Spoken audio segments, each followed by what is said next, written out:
नैना के पैर बाहर ही दरवाजे पर ही रुक गए। नैना की आंखों में आंसू आ गए। ऐसा लगा जैसे किसी ने लोहे की जंजीरों में उन पैरों को बांध दिया हो। उसे बिल्कुल उम्मीद नहीं थी कि गरिमा भाभी ये सब कह देंगी। कितनी उम्मीद के साथ वो तो अपना घर समझकर आई थी।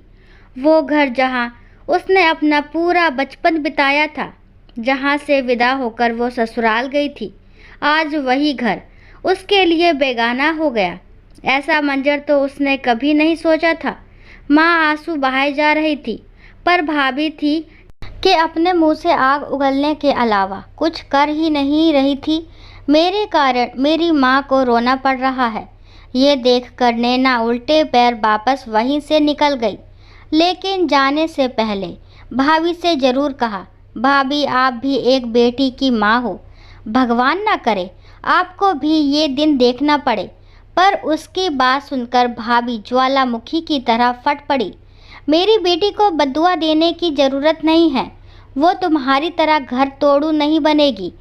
भाभी मैं तो मेरी मजबूरी में घर छोड़कर आई थी, पर तुमने मुझे सहारा नहीं दिया। कोई बात नहीं, मैं अपनी भतीजी को बद्दुआ नहीं दे रही, पर वक्त का कोई भरोसा भी नहीं, कहकर नैना चली गई। माँ काफ़ी देर तक रोती रही, पर भाभी का दिल नहीं पसीजा। भैया मूक दर्शक बनकर खड़े रहे, लेकिन अपनी पत्नी के खिलाफ एक शब्द नहीं बोल पाए। कितनी अजीब विडंबना है। अपनी बहन के लिए दुनिया से लड़ जाने वाला भाई कभी कभी अपनी पत्नी के सामने मौन हो जाता है, ये जानते हुए भी कि बहन गलत नहीं है। ललिता जी के दो बच्चे थे, गगन और नैना। गगन बड़ा था और नैना छोटी। गगन और नैना में पूरे 8 साल का फ़र्क था। गगन की पत्नी गरिमा थोड़ी तेज स्वभाव की थी। उसकी एक बेटी भी थी, मनु। अपने आगे तो गरिमा किसी को कुछ समझती ही नहीं थी। नैना का ग्रेजुएशन पूरा होते ही गरिमा ने उसकी शादी की रट लगा दी। अरे और कितना पढ़ाओगे? इसने पढ़ तो लिया, अब क्या जवान बहन को घर पर बिठाकर रखोगे? शादी करो और ससुराल भेजो। पर बहू इसे थोड़ा और पढ़ लेने दे। पढ़ लिख कर पैरों पर खड़ी हो जाएगी तो अपनी ज़िंदगी खुद संवार लेगी, ललिता जी ने विनती करते हुए कहा। बस आप जैसी माएँ होती हैं जो अपनी बेटी का घर नहीं बसने देती। लड़कियां ज़्यादा पढ़ लिख जाती हैं ना, तो भी सर चढ़कर नाचती हैं। ग्रेजुएशन ही काफ़ी है, हम तो ना पढ़े इतना। हमारे माता पिता ने तो 12वीं के बाद ही हमारी शादी करवा दी थी। तेरे माता पिता ने जो किया वो किया होगा, वो उनकी सोच थी। हमने तो तुझे पढ़ने के लिए कहा था, पर तू आगे पढ़ी नहीं। अब मेरी बेटी को तो पढ़ लेने दे। देखो माँ जी, मेरा पति घर की पूरी जिम्मेदारी उठाता है, उसके अलावा कोई कमाने वाला नहीं है। अब जितना पढ़ना था हमने पढ़ा लिया, अब तो उसकी शादी ही होगी। आखिर हमें भी हमारा भविष्य देखना है, गरिमा ने एक तरीके से अपना फैसला सुनाते हुए कहा। उसके आगे गगन भी कुछ नहीं कह पाया और ना ही ललिता जी। आखिर लड़के वाले बिना दान दहेज के शादी कर रहे थे, इसलिए बिना किसी छानबीन के उन्होंने नैना की शादी अमर के साथ पक्की कर दी। अभी 3 महीने पहले ही नैना की शादी अमर के साथ हुई थी। अमर एक नंबर का शराबी था। शराब पीकर आना और फिर नैना से गाली गलौज करना उसके लिए बहुत साधारण सी बात थी। शादी की रात ही उसने शराब पीकर नैना के साथ बंद कमरे में बहुत बदतमीज़ी की थी, लेकिन शर्म के मारे नैना किसी को कुछ कह नहीं पाई। लेकिन अब तो ये आए दिन होने लगा।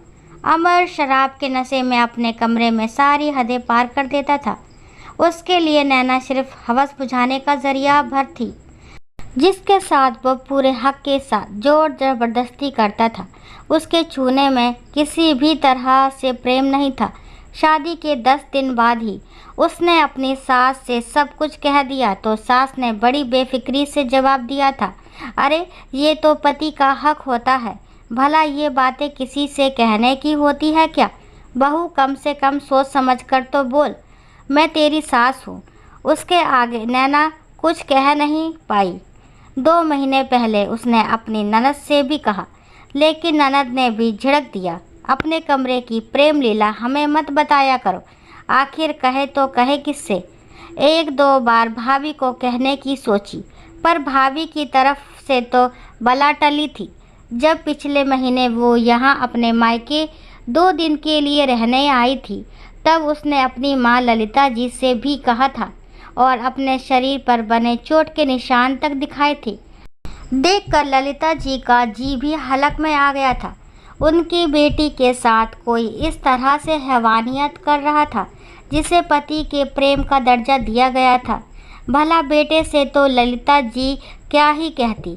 उन्होंने दबी जबान में अपनी बहू गरिमा को ये बात बताई, पर गरिमा ने समझने की जगह उल्टा ललिता जी को ही चुप कर दिया।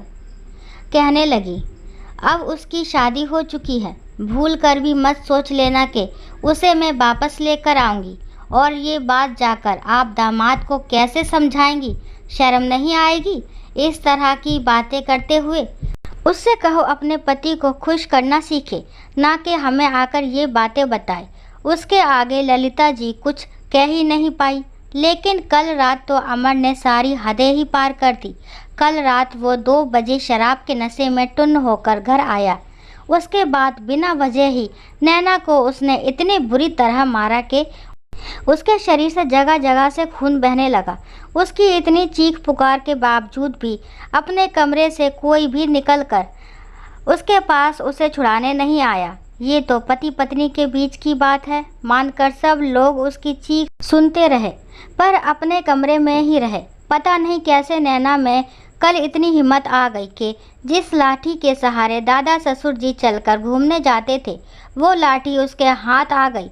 सबसे पहले तो उस लाठी से जमकर नैना ने अपने पति पर एक ही बार किया और फिर जैसे तैसे दरवाज़ा खोलकर बाहर की तरफ भाग निकली। अमर की चीख सुनकर घर के सारे कमरों के दरवाजे खुल गए और उसे बचाने के लिए सब लोग बाहर आए, लेकिन तब तक नैना बाहर निकल चुकी थी।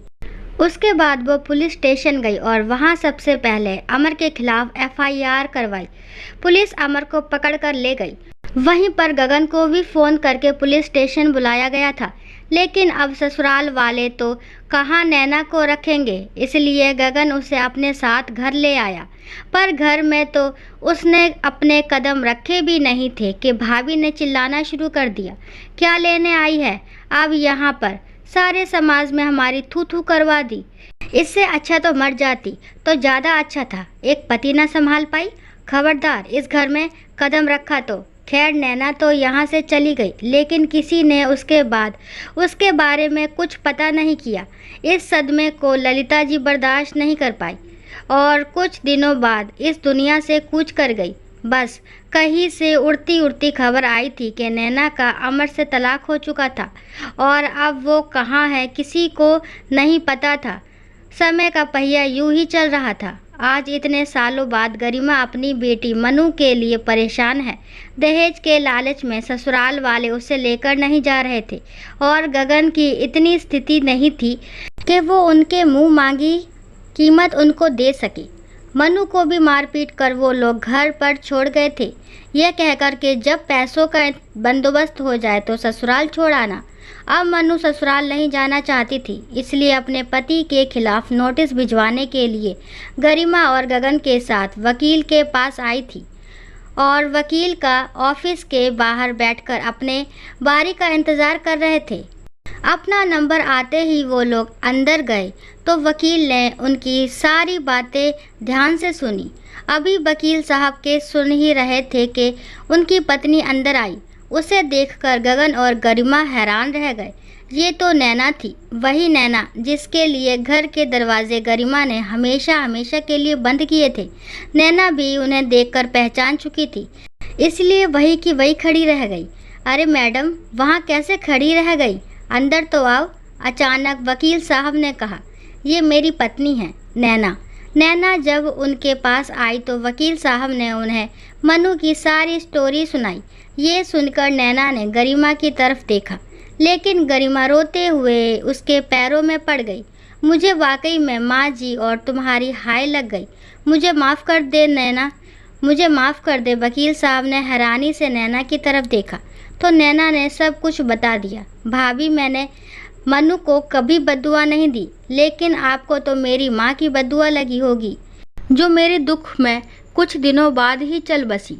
मेरी तो किस्मत अच्छी थी कि मुझे वकील साहब का साथ मिल गया, जो उस समय मेरा केस लड़ रहे थे। पर भाभी, वक्त का पहिया सचमुच बहुत बलवान है। हालांकि मनु का केस वकील साहब ने ही हैंडल किया, जल्दी ही उसका तलाक भी करवा दिया। पर नैना ने फिर भी अपने मायके कदम नहीं रखा। मनु के लिए उसके दिल में कोई मैल नहीं था, पर जिस मायके में उसे तिरस्कृत करके निकाला गया था और जिसके कारण सदमे में उसकी माँ की जान चली गई थी, उस मायके वो कैसे चली जाए। दोस्तों, आशा करती हूँ ये कहानी आपको ज़रूर पसंद आई होगी। अगर कहानी पसंद आती है तो प्लीज़ मेरे चैनल को लाइक, शेयर, सब्सक्राइब करने बिना ना जाएं। और इस कहानी के बारे में आपके क्या विचार है कमेंट बॉक्स में ज़रूर बताएं। और कहानी को लास्ट तक सुनने के लिए थैंक यू। राम राम, राधे राधे।